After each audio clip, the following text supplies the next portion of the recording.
नाजरीन, ईरानी सदर का दौरा पाकिस्तान है। ईरानी सदर पाकिस्तान में मौजूद हैं और ऐसे में वज़ीर आज़म शहबाज शरीफ के साथ उन्होंने मुश्तरका प्रेस कॉन्फ्रेंस की है, जिसमें वज़ीर आज़म शहबाज शरीफ ने कहा है कि ईरान को पुरअमन मकासद के लिए जौहरी ताकत हासिल करने का पूरा हक है। इस पर बात करेंगे। हमारे साथ मौजूद है डॉक्टर कमर चीमा साहब, जो कि माहिर बैनुल-अक़वामी उमूर हैं। बहुत शुक्रिया आपका डॉक्टर साहब, आपने हमें वक्त दिया। क्या कहेंगे वज़ीर आज़म शहबाज शरीफ और ईरानी सदर की मुश्तरका प्रेस कॉन्फ्रेंस के हवाले से? ये कहा गया है कि एटमी ताकत हासिल करने का ईरान का पूरा हक है। क्या मौक़िफ़ है आपका इस पर? बहुत शुक्रिया। देखिए, ये बड़ा इंपॉर्टेंट दौरा था। बेसिकली तो ये इस दौरे का मकसद जो था वो पाकिस्तान का शुक्रिया अदा करना चाहता है ईरान। देखिए, जिस अंदाज से पाकिस्तान ने ईरान की diplomatically and politically global platform पे मदद की और ख़ास तौर पे अमेरिका की जो स्ट्राइक थी ईरान के अंदर, उसको कंडेम किया और कहा कि ईरान जो है वो इंटरनेशनल एटॉमिक एनर्जी एजेंसी और न्यूक्लियर नॉन प्रोलिफरेशन ट्रीटी के जो बैनुल-अक़वामी क़वानीन हैं उन सब की जो पासदारी कर रहा था। सो ईरान जो है उसको हक है और इस पे पाकिस्तान ने बड़ा क्लियर स्टांस लिया। तो एक बात तो ये है कि ईरानी पार्लियामेंट के अंदर भी आपको याद है कि पाकिस्तान के हक में नारे भी लगे और शुक्रिया भी अदा किया। तो बेसिकली तो ईरानी प्रेसिडेंट शुक्रिया अदा करने आए और अगर आप देखें तो वो दौरा उन्होंने लाहौर से स्टार्ट किया। तो उन्होंने पाकिस्तान के साथ अपने कल्चरल, सिविलाइजेशनल, हिस्टोरिकल, रिलीजियस और पोएटिक जो ताल्लुकात हैं, जो कि ख़ास तौर पे इल्लामा इकबाल के मज़ार पे जाना और इल्लामा इकबाल को वहाँ पे इकबाल लाहौरी कहा जाता है। तो वो सारी चीज़ें जो हैं उसको ज़हन में रखना चाहिए हमें।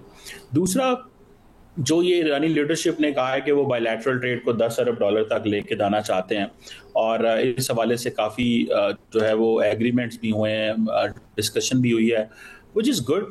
लेकिन मेरा ख्याल है कि बहुत कुछ करने की ज़रूरत है।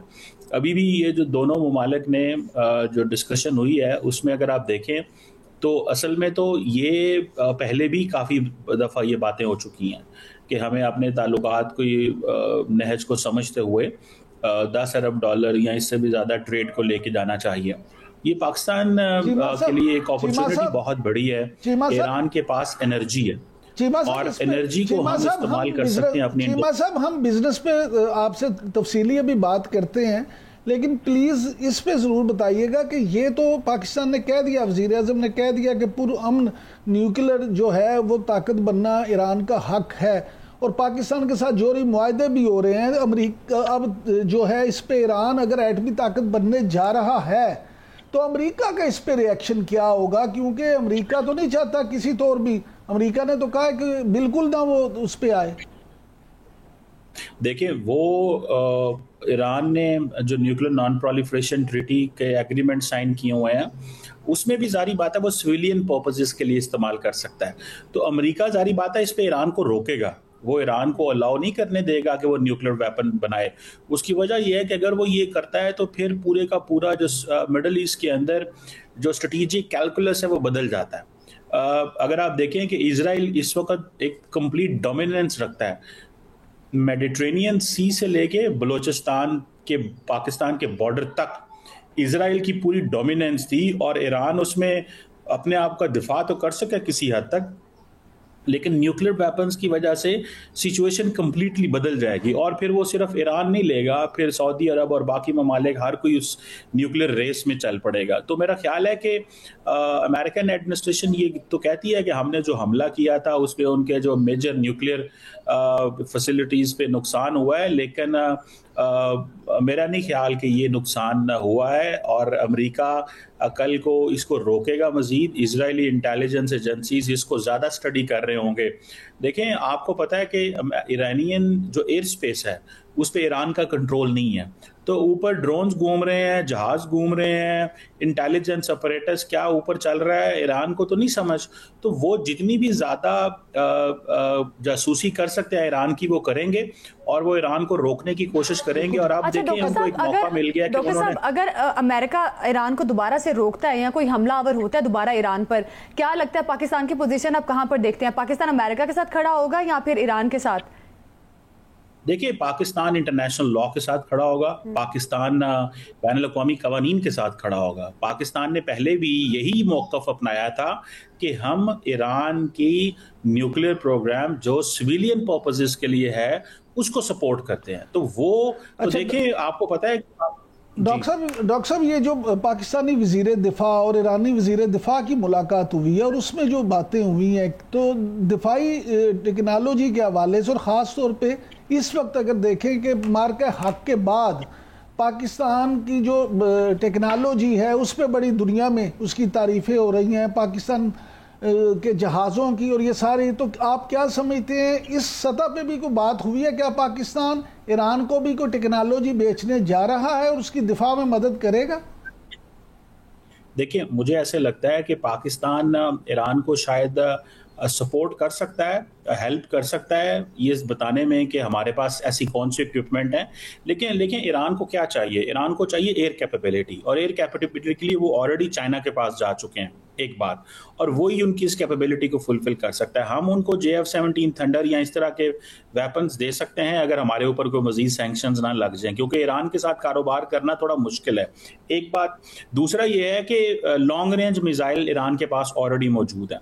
ईरान को जो चीज़ चाहिए वो ये है कि ईरान अपनी ऑलरेडी जो एनरिच्ड यूरेनियम है, क्या उसको मिलिट्री ग्रेड यूरेनियम में कन्वर्ट कर सकता है? ये एक सवाल है। जिस हद तक उन्होंने न्यूक्लियर यूरेनियम एनरिच कर लिया हुआ है, वो अगर थोड़ी और कोशिश करें या अगर उनके पास एक्सपर्टीज हो तो शायद वो अपनी ये कैपेबिलिटी भी हासिल कर सकते हैं। लेकिन ईरान को न्यूक्लियर मिसाइल प्रोग्राम नहीं चाहिए, वो उनके पास है। उनको अपनी एयर कैपेबिलिटी चाहिए, जो उनकी, आपको पता है कि जब इजरायली हमले कर रहे थे तो उनकी एयर स्पेस बिल्कुल इजराइल के कंट्रोल में थी।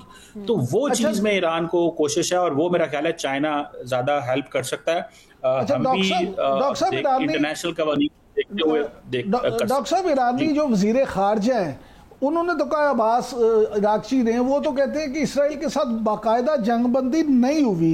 उनके इस बयान से क्या नतीजा हज किया जा सकता है कि क्या अभी भी इसराइल के हमलों के खतरात उसी तरह से मंडला रहे हैं?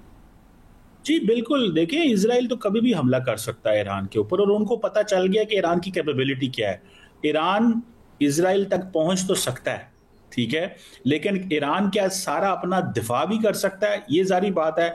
अगर इसराइल अपना दिफा नहीं कर सकता, उसके पास इतने मजबूत तरीन और एडवांस किस्म के एयर डिफेंस सिस्टम हैं, तो ईरान कैसे कर सकता है? सो मेरा ख्याल है कि ये डिपेंड करता है कि नेतन्याहू किस तरह के मिलिट्री ऑब्जेक्टिव लेना चाहता है, या उसकी क्या पॉलिटिकल पोजीशन क्या है अपने घर के अंदर।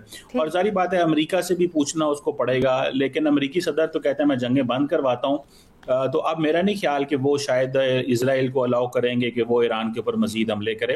डॉक्टर साहब की मौजूदगी का फायदा उठा के ना बिजनेस के हवाले से भी बात करते हैं, तिजारत के हवाले से बात करना बड़ा जरूरी है। इस पे ये भी इनसे पूछ लें डॉक्टर साहब, ये बताइएगा कि ईरान और भारत पहले चाबहार मंसूबे पर बरास्ता अफगानिस्तान काम कर रहे थे।